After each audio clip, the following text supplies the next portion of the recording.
Sale temps pour les grosses équipes, hein, c'est le cas de le dire. Lyon qui perd, Marseille qui perd, Monaco à l'arrache, Saint-Etienne à l'arrache, Rennes qui se fait rattraper.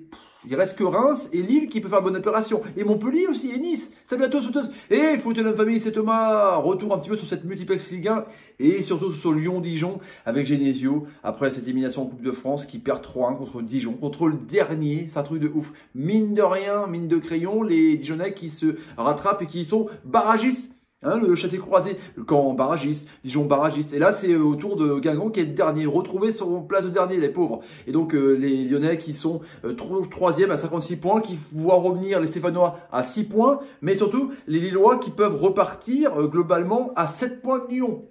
Le débrief en 5 minutes avec tous les résultats. Les amis, premier point pour moi, donc c'est Lyon qui ne va plus du tout bien. Ils se sont fait manger complètement par le milieu de terrain dijonnais.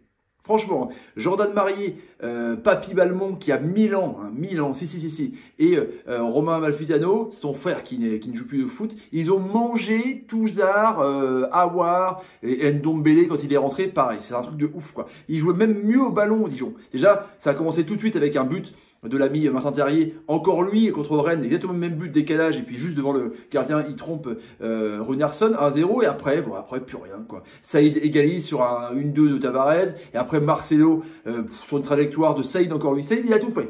Saïd aurait pu marquer un triplé. Saïd, hop, il arrive, il tire, frappe déviée pour Marcelo qui était aux abonnés absents, et pareil aussi pour le Raphaël, où Saïd centre vraiment à l'arrache, il est en bout de course sur la sur des réparations, et bim, voilà, 3-1. Chaud, hein. Il avait encore la balafre de Nyang Lopez. Parce que là, éliminé, demi-finale de Coupe de France. Et là, 50 points. Bon, ils sont quand même 56 points tranquilles pour le podium. Mais il ne faut pas non plus qu'ils continuent à craquer. Parce que Genesio, là, il est en perdition. Il y avait même des olés. Il y avait des olés quand les Lyonnais jouaient au ballon. Truc de ouf, quoi. Donc les Lyonnais, il faut qu'ils se rattrapent un petit peu. Il y a Lyon qui approche à grands pas. Attention, Lyon qui peut s'envoler, comme je dis, et qui peut prendre 7 points d'avance avant le choc. Deuxième point pour moi, donc c'est Dijon, mine de rien, que Dijon, on voyait complètement cramoise, complètement voilà dans les limbes de la Ligue 1, déjà en Ligue 2, hein, mais non, bah, Dijon qui est barragiste. Hein. Dans ce match complètement fou, Dijon où Guingamp est en train de mener 1-0 contre Monaco. Dijon était dernier. Guingamp a été rejoint un peu partout. Caen a perdu contre Nîmes 2-0. Et Dijon, hop, grâce à cette victoire, est 18e barragiste.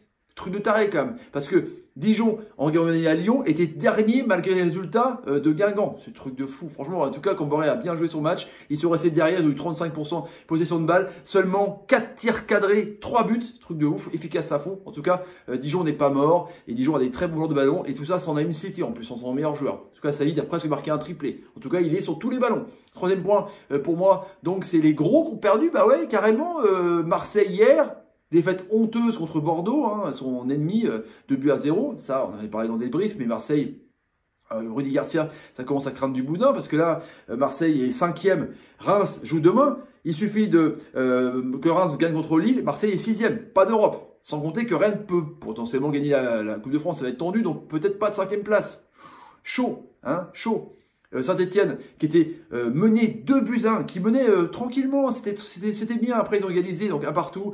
Après donc 2-1, Konaté doublé, Kolésiac a égalisé. Et après, tu t'es dit Amiens allait gagner à 10 contre 11. 10 contre 11 Saint-Etienne.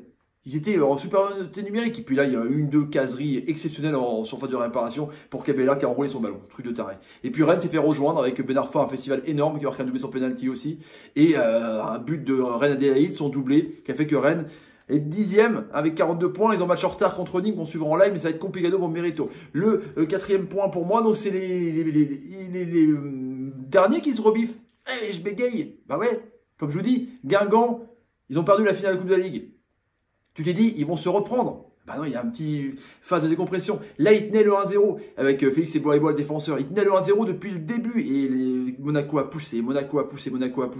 Et du coup, ils ont fini par craquer par Jovetic entre les jambes de Marco Alcaillard qui a été impérial. Du coup, Guingamp qui est à 23 points, qui est dernier.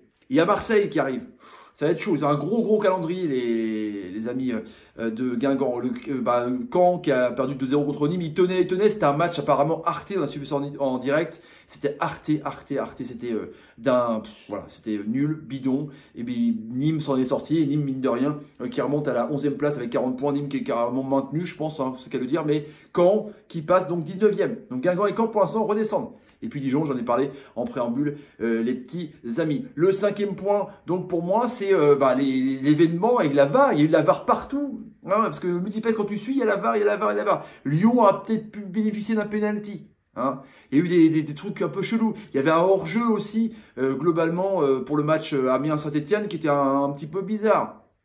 Je comprends pas trop. Il y a eu aussi le penalty, là, où l'arbitre a mis du temps, où Lefort prend dans le dos. On a cru au penalty, on comprenait rien, c'était le bordel. En fait, il est revenu à un carton rouge.